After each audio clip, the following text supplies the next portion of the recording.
Proof. We're living in a simulation? The Mandela Effect explained. Have you ever been absolutely certain of a memory, only to discover that reality says otherwise? Do you remember Pikachu having a black tip on his tail? Do you remember a dash in the name of a Kit Kat bar?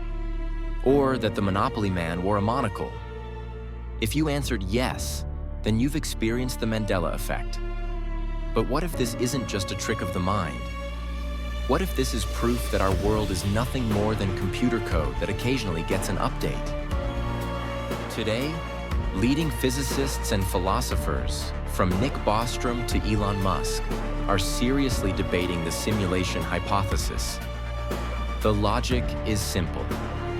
If any civilization can create a virtual reality indistinguishable from the real thing, the odds that we are living in the base reality are 1 in a billion.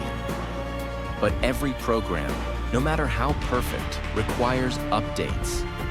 And that is exactly where the secret of the Mandela Effect lies. Imagine our reality is a global server.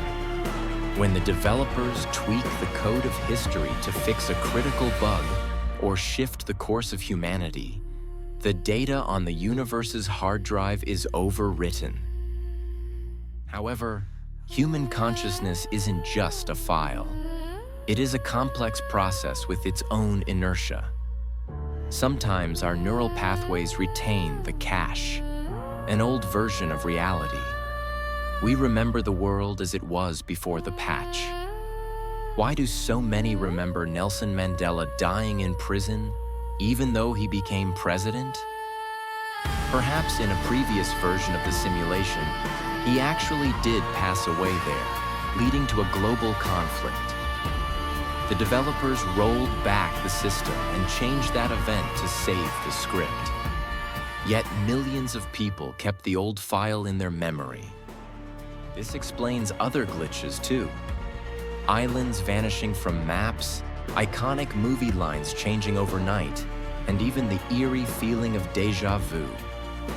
Déjà vu isn't a premonition of the future.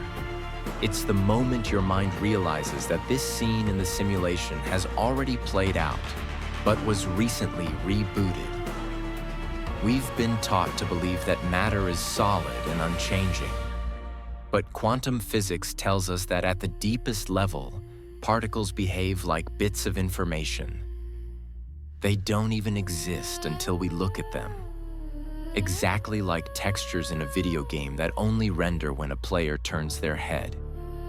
If the Mandela Effect is a bug in the system, it raises the ultimate question. Who is sitting at the console?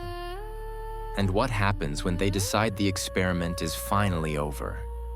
Next time you notice a strange inconsistency in your reality, don't be so quick to blame your memory. You might just be the only one who noticed the code change.